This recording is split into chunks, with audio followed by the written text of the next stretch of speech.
حضرت نوح علیہ السلام کی قوم کو حضرت نوح علیہ السلام نے 1500 سال سمجھایا ہے. 15، کچھ لوگوں نے 950 سال لکھا ہے نا، اعلیٰ حضرت نے لکھا ہے 1500 سال عمر ہوئی حضرت نوح علیہ السلام کی. اللہ تعالیٰ بندے کو جلدی سزا نہیں دیتا، بلکہ قرآن مجید میں ایک جگہ رب کریم اس طرح بھی فرماتا ہے کہ جب بندے مجھے بھول جاتے ہیں تو میں ان کے لیے نعمتوں کے دروازے کھول دیتا ہوں. بندہ سمجھتا ہے کہ میں کچھ تو ہے نا کہ میرے اندر کہ میں جدھر جاتا ہوں خیر ہی خیر ہو جاتی ہے. وہ سمجھتا ہے کہ میری عقل ہے، حالانکہ اللہ اسے ڈھیل دیتا ہے.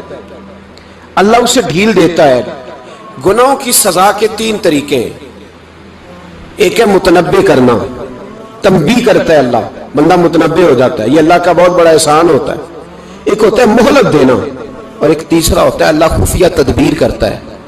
تھوڑا سا سمجھیے گا، انسان پر کوئی آزمائش آئی، فوراً اس کی چھٹی اس نے کہا کہ وہ فلان جگہ غلطی کی تھی تب ایسا ہوا ہے. ہوتا ہے نا کئی دفعہ آواز آتی ہے نا اندر سے، چلیں بول دیں کچھ نہیں ہوتا آپ کو. اللہ جانتا ہے یہاں کوئی کچھ نہیں کہے گا آپ کو، اور ہماری تو ویڈیو بھی نہیں گھومتی، یعنی خبر بھی نہیں ہو کہ کس نے ہاں کر دی کس نے نہ کر دی. آپ بغیر ٹینشن کے بات چیت کریں، آج کچھ نہیں ہوتا ہے انشاءاللہ تعالی. آتی ہے اندر سے آواز. میں آپ سے اس لیے ان چیزوں کی تصدیق کراتا ہوں کہ باقیوں کو بھی آتی ہے کہ نہیں، اس لیے تصدیق. کبھی کوئی کسی جگہ انسان پریشان ہوتا ہے تو محسوس کرتا ہے کہ وہاں مجھ سے ہوتا ہے نا جی، جس کو یہ نصیب ہو جائے بڑا خوش نصیب آدمی ہے. حضرت مولا علی فرماتے ہیں اگر تجھے دنیا میں سزا مل گئی تو بچ گیا ہے، سمجھ پھر اللہ کرم کرے گا، آخرت میں سزا نہیں دے گا. اور یہ یاد رکھ لے، وما اصابکم من مصیبت فبما کسبت ایدیکم ویعفو عن کثیر. اللہ فرماتا ہے دنیا میں تجھے جو بھی تکلیف پہنچتی ہے وہ تیرے ہاتھوں کے کرتوتوں کی وجہ سے پہنچتی. ویعفو عن کثیر، فرمایا کثیر گناہ تو میں ویسے ہی معاف کر دیتا ہوں. یہ جو تیری زندگی میں دکھ ہے نا، یہ بھی میری قلیل سزائیں ہیں. یہ کثیر پر سزا، یہ قلیل ہے. قلیل یہ جو تمہاری زندگی میں تکلیفیں انسان کو سزا ملتی. حضرت فضیل بن عیاض رحمۃ اللہ تعالی علیہ گھوڑے پہ بیٹھے تھے، گھوڑا شرارت کرنے لگ گیا، اچھلنے لگ گیا، کودنے لگ گیا. تو حضرت فضیل بن عیاض نیچے اترے، ایک کونے میں جا کے نماز کی نیت باندھ لی، 2 رکعت نماز پڑھی، پھر دیر تک استغفار پڑھتے رہے، روتے رہے، دعا کرتے رہے.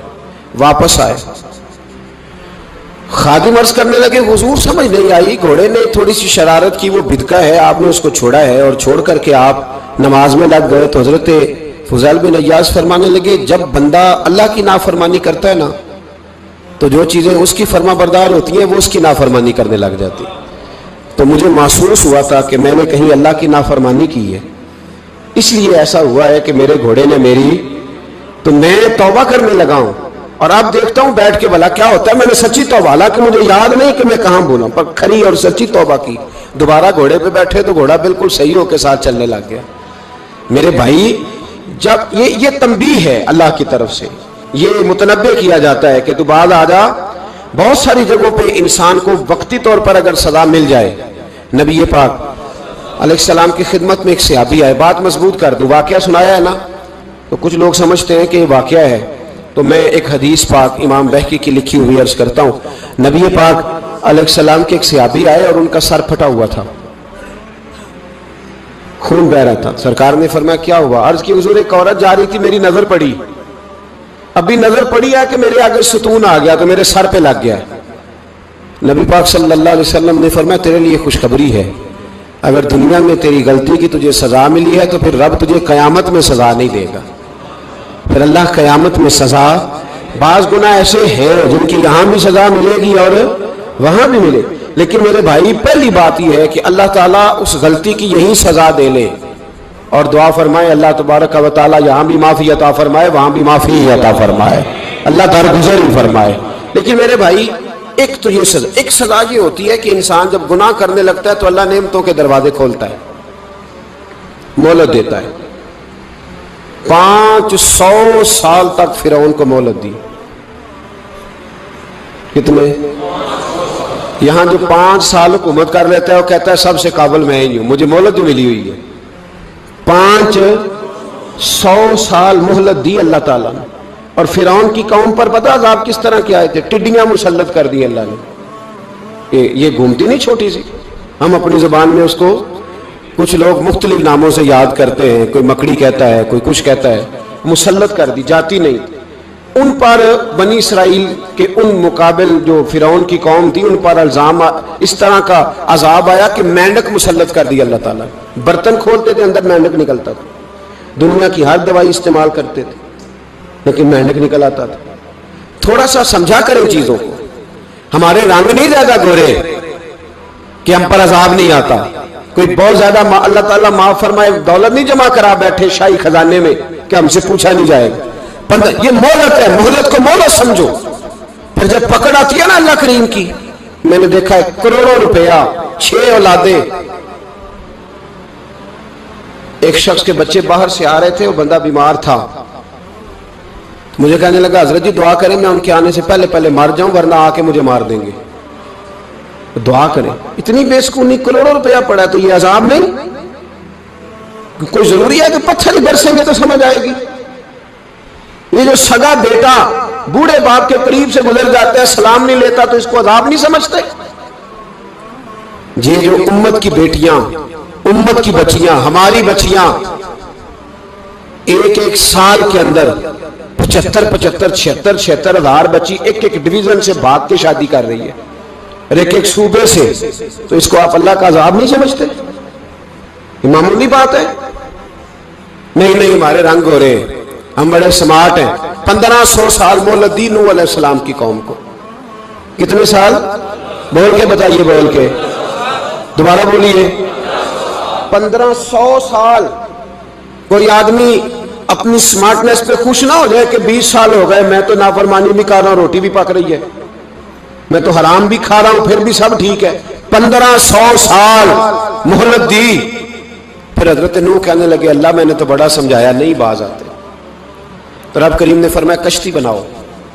اللہ کے پیغمبر کشتی بنانے لگے تو قوم مذاق اڑانے لگ گئی۔ اب کیا کرنے لگے ہو؟ اب کشتی بنانے لگے ہو، خیر تو ہے، قوم مذاق اڑا رہی ہے۔ حضرت نوح علیہ السلام کا آپ نے کشتی بنائی، پانی کہاں سے نکلا؟ نہ بارشیں ہوئی نہ سیلاب آئے، ایک تندور تھا اس کے اندر سے پانی نکلنا شروع ہو گیا۔ کبھی تندور سے بھی پانی نکلا ہے، اور جب نکالنے والا چاہتا ہے تو وہاں سے بھی ایک تندور سے پانی نکلا۔ اتنا نکلا کہ قوم ساری ڈوب گئی۔ قرآن مجید کے صفحات شہادت دیں گے کہ حضرت نوح کی قوم کا بچہ بہ گیا، بچے صرف وہ تھے جو حضرت نوح کے ساتھ ہو گئے، تباہ ہو گئی۔ اللہ بے نیاز ہے، بے نیاز۔ 1500 سال مہلت ملے اور تو پھر بھی کہے رب بڑا کریم ہے، معاف کر دے گا۔ 1500 سال تجھے گنجائش دے اور تو کہے کوئی نہیں، بات معافی ملنی چاہیے ابھی بھی۔ میرے بھائی، حضرت صالح علیہ السلام کی قوم، حضرت صالح نے تبلیغ شروع کی تو کہنے لگے پہلے معجزہ دکھاؤ۔ جی آج تو نہیں لوگ معجزے مانگتے ہیں، آج بھی لوگ کرامتیں اور معجزے، اللہ معاف کرے، جو چیزیں معجزہ تو ہو نہیں سکتا لیکن آج بھی لوگ، آپ یقین کریں، کہتے ہیں یہ بڑی نمازیں پڑھتا ہے تو پھر بخشا کیوں نہیں گیا، پھر کیوں نہیں منو سلوا کیوں نہیں اترا اس پر، پھر میں بھی اسی طرح ہی ہوں، کیا اس کے اندر خوبی آ گئی؟ مولوی بھی ویسے ہی ہے، سودی بھی ویسے ہی ہے، لوگ مانگ نہیں رہے، لوگ دلیلیں مانگ نہیں رہے، ابھی بھی لوگ بحث نہیں کرتے، کیا فرق آ گیا جی؟ ویسے ہی ہیں سارے۔ اللہ تعالیٰ سے ڈرنا چاہیے، ہمیں سامنے والے کی طرف دیکھ کر صحیح ہونے کا حکم نہیں ہے، ہمیں اپنی اصلاح کا حکم ہے، اپنی طرف دیکھ کے اپنے آپ کو ٹھیک کرنے کا۔ الزام لگا کے گزر جانا اس کا کوئی مطلب؟ سنو اور یاد رکھو، حضرت صالح علیہ السلام سے کہنے لگے پہلے معجزہ دکھائیں، تو حضرت صالح علیہ السلام نے فرمایا اونٹ کہاں سے پیدا ہوتے ہیں؟ کہا اونٹنی کے بطن سے۔ فرمایا آؤ میں تمہیں پہاڑ کے اندر سے اونٹنی پیدا کر کے دکھاتا ہوں۔ کہاں سے؟ پہاڑ کے اندر سے۔ حضرت نوح ساتھ لے کے گئے تو پہاڑ کے اندر سے اونٹنی نکلی، اور اونٹنی بھی گابن تھی، اس کے پیٹ میں بچہ، اور اونٹنی اتنا دودھ دیتی تھی کہ ساری بستی دودھ پی جاتی تھی، پھر بھی دودھ بچ جایا کرتا تھا۔ لیکن حضرت نوح علیہ السلام نے فرمایا اب تم نے دیکھ تو لیا یہ اسے، یہ جتنا دودھ دے گی روٹی بھی اتنی کھائے گی، ایک دن تم سارے پانی پیو گے، ایک دن یہ سارا پانی پیا کرے گی، ایک دن تم سارے باقی جانوروں کو گھاس کھلاؤ گے، ایک دن یہ اونٹنی، اور اونٹنی کا نام کیا؟ ناقۃ اللہ، اللہ کی اونٹنی۔ کس کی اونٹنی؟ نام کیا ہے؟ اللہ کی یہ اللہ کی اونٹنی ہے. تو حضرت نوح علیہ السلام کی اونٹنی فرمایا اس کی بےادبی نہ کرنا. باز نہیں آئے لوگ، باز نہیں آئے. کہنے لگا جی دودھ دینا تو ٹھیک ہے، پر یہ جو سارا پانی پی جاتی ہے نا یہ صحیح نہیں. یہ جو ساری گھاس کھا جاتی ہے یہ نہیں ٹھیک. دودھ دینا تو ٹھیک ہے پر یہ نہیں صحیح. آپ نے فرمایا اسے کچھ نہ کہنا، اللہ کی اونٹنی ہے. میں کہا کرتا ہوں ان لوگوں نے ناقۃ اللہ کی بے ادبی کی. حضرت نوح علیہ السلام کی اونٹنی کی ٹانگیں کاٹ دی صالح علیہ السلام کی. اور دیکھو اللہ بڑا بے نیاز ہے، اگر پیدا کرنا جانتا ہے تو حفاظت کرنی نہیں جانتا. لیکن رب کریم نے فرمایا نہ کرنا. انہوں نے ان کے پیر کاٹ دیے، کانوں پہ چھریاں لگائیں. اونٹنی جب مر گئی، اونٹنی اللہ تبارک و تعالیٰ کی وہ اونٹنی جب مر گئی تو حضرت صالح علیہ السلام کی قوم پر رب کریم نے زلزلہ بھیجا. اذا زلزلت الارض زلزالہا، جب زلزلے آئیں گے اور جب ان کا زلزلہ آنا زلزلہ آتا ہے نا، کیا کرتی ہے قوم؟ لا الہ الا اللہ، لا الہ الا اللہ، کلمے جاری ہو جاتے. بلکہ ایک دفعہ ایسا بھی ہوا کہ مسجدوں میں اعلان ہونے لگے زلزلہ آ رہا ہے. جو فجر کے لیے نہیں اٹھے زلزلے کے لیے وہ بھی اٹھ گئے. جن کا دعویٰ ہے نا میری سویرے آنکھ نہیں کھلتی، ان کی لگی نہیں کتنے گھنٹے، بعد میں بھی نہیں لگی. ٹی وی پہ اعلان ہوتے رہے کوئی نہیں آ رہا، سو جاؤ چپ کر کے. لیکن آنکھ لگی. موت سے تو ڈرتا ہے، اللہ سے ڈرتا ہی نہیں. موت کا خوف ہے، رب کا نہیں. زلزلہ آیا، ساری قوم تباہ ہو گئی. بتاؤ اگر ناقت اللہ کی گستاخی ہو تو اللہ ناراض ہو جاتا ہے، اور اگر اولیاء اللہ کی ہو، اگر اولیاء اللہ کی ہو تو رب ناراض نہیں ہوتا. شرم نہیں آتی لوگوں کو داتا صاحب کی بے ادبی کرتے، شرم نہیں آتی لوگوں کو غوث اعظم کی گستاخی کرتے، حیا نہیں آتی جنہوں نے دین پھیلایا ان کی بے ادبی. میں درد سے کہتا ہوں، رو کے کہتا ہوں، اور اگر کلیجہ پھٹ سکے تو میں دکھاؤں زخم کتنے. ایک حج کے موقع پر ایک بابا جی، اس سال 4,80,000 روپے کا پرائیویٹ حج تھا، اور بابا جی کی کیفیت کمزور تھی، بیچارے بیمار تھے. اس کے باوجود وہ گئے. بوڑھے آدمی، جا کے بیٹھیے، بزرگ، اور کتنی مشکل ہے وہاں مینا، مزدلفہ، عرفات، طواف زیارت. کتنا مشکل کام ہے طواف زیارت کرنا، طواف وداع کرنا. کس کٹھن سے حج کیا، بڑھاپے میں پیسے بھی لگائے. اور جب وہ روضہ رسول پہ گئے صلی اللہ اور انہوں نے جا کے نبی پاک صلی اللہ علیہ وسلم کے روضے کی طرف منہ کر کے درود شریف پڑھا تو ایک ملا نے اٹھ کے کہہ دیا تو مشرک ہے.